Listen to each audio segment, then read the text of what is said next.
Dear student, मैं सुनील कुमार।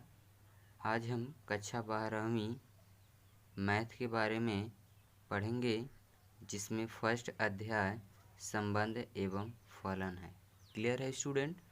तो संबंध एवं फलन पढ़ने से पहले हम जानेंगे कि कार्तीय गुणन क्या होता है। तो आइए देखते हैं कार्तीय गुणन क्या होता है। पहले हम इसके बारे में जानेंगे।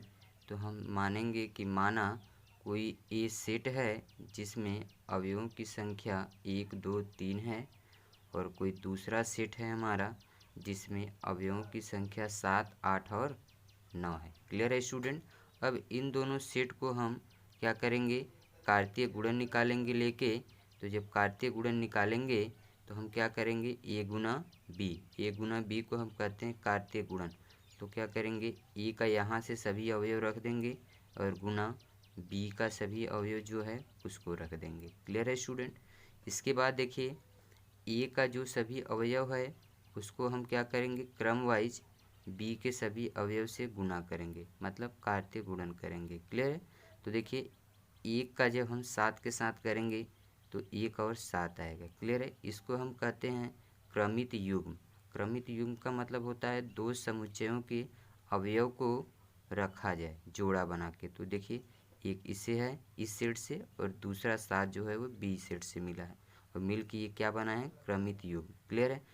सेम इसी प्रकार हम 1 का 8 के साथ करेंगे तो 1 8 आएगा, 1 का 9 के साथ करेंगे तो 1 और 9 आएगा। क्लियर है? इसके बाद 2 का 7 के साथ तो 2 7, 2 का 8 के साथ तो 2 8, 2 का 9 के साथ तो 2 9। इसी प्रकार 3 का करेंगे 7 के साथ तो 3 7, फिर उसके बाद 3 का 8 के साथ करेंगे तो 3 और 8 आएगा, 3 का 9 के साथ तो 3 और 9 आएगा। क्लियर है स्टूडेंट?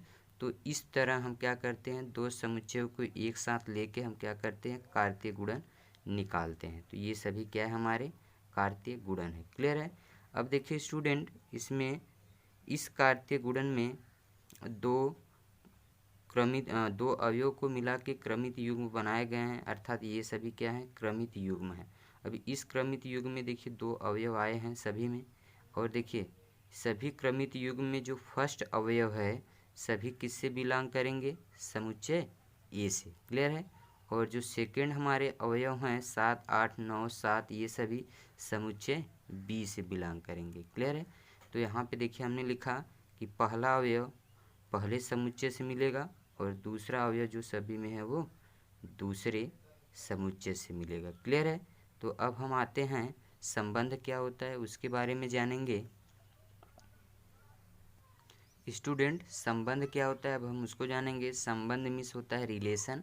रिलेशन क्या होता है, रिलेशन स्टूडेंट दिखाने के लिए हमें दो वस्तुओं की आवश्यकता होती है, और दो वस्तुओं के बीच ही हम क्या दिखाते हैं, संबंध को दिखा सकते हैं। क्लियर है?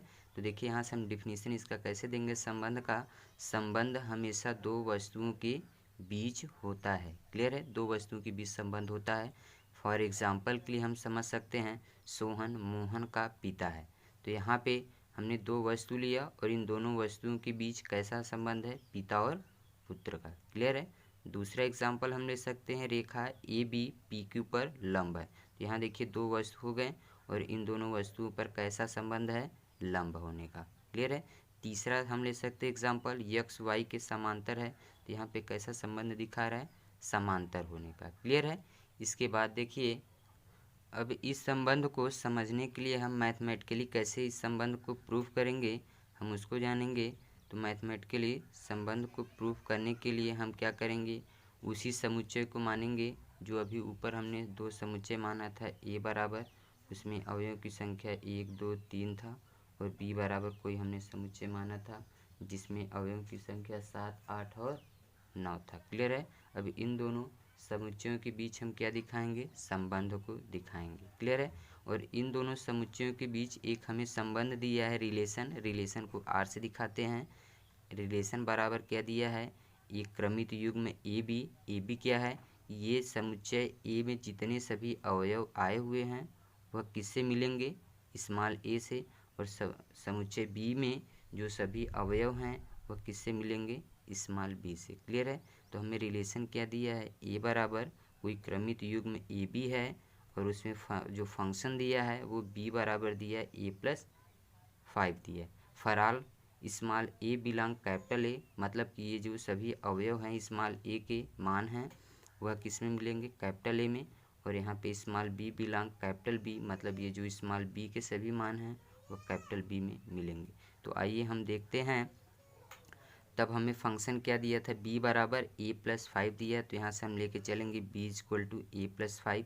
जैसा कि अभी हमने बताया कि ये सभी a के मान हैं, तो इसी फंक्शन में हम a के स्थान पे एक बार 1 रखेंगे, फिर 2 रख के b का मान निकालेंगे, फिर 3 रख के b का मान निकालेंगे। ठीक है, तो हम a बराबर जब 1 रखेंगे इसमें से, तो इसी में रखेंगे 1, तो 1 और 5 मिल के कितना हो जाएगा 6, तो b का मान कितना आया 6। तो यहाँ से 1 और 6 जो दोनों आपस में मिल के क्रमित युग्म बनाएंगे, 1 और 6 बनाएंगे। क्लियर है। इसी तरीके से 2 रखेंगे तो 2 और 5 कितना हो जाएगा 7, तो यहाँ पे जो क्रमित युग्म बना हमारा वो कितना बना 2 और 7। 3 को रखेंगे जब, तो b बराबर इसमें रखेंगे तो 8 बनेगा, तो यहाँ से क्रमित युग्म हमें कितना बना 3 और 8। क्लियर है। तो इसी तरीके से हम दो सेट को लेके ऐसे क्रमित युग्म निकाल सकते हैं। अब देखिए इन दोनों सेट को लेके हम क्या दिखाएंगे, संबंध दिखाएंगे। तो संबंध दिखाएंगे तो यहाँ से देखिए हमने कोई ए सेट लिया था, उसमें अवयव की संख्या 1 2 3 था, और बी कोई सेट लिया था जिसमें अवयव की संख्या कितनी थी 7 और 8 9 था। देखिए यहाँ रख दिए।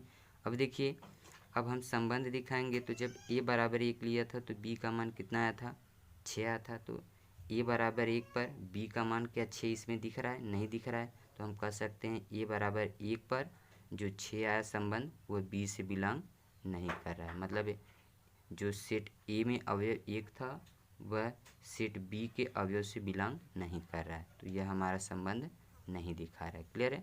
अब a बराबर 2 पर b का मान 7 आया, तो देखिए जब a का मान हमने 2 रखा था तो b का मान कितना आया था 7, तो देखिए b में 7 मिल रहा है, तो ये हमारा 2 जो है वो 7 से संबंध रख रहा है। तो हम कह देंगे कि यह जो 2 और 7 क्रमित युग्म है ये संबंध रखता है। क्लियर है।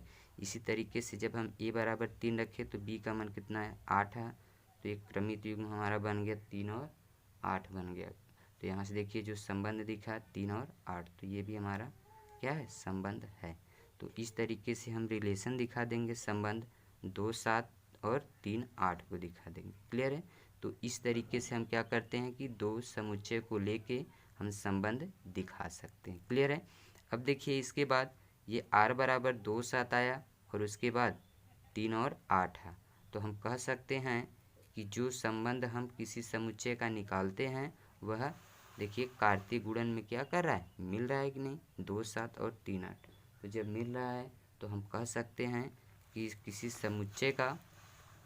किसी समुच्चय का जो हमारा क्या होता है संबंध प्राप्त होता है वह कार्तीय गुणन का क्या होता है, उप समुच्चय होता है। उप समुच्चय का मतलब आपस में दोनों मिलते हैं, तो अतः हम कह सकते हैं कि संबंध का कार्तीय गुणन का उप समुच्चय होता है। उप समुच्चय का मतलब दोनों आपस में जो संबंध मिला वो कार्तीय गुणन में मिलेंगे। क्लियर है। अब अगला वीडियो इसके बाद का हम नेक्स्ट दिन देखेंगे। धन्यवाद।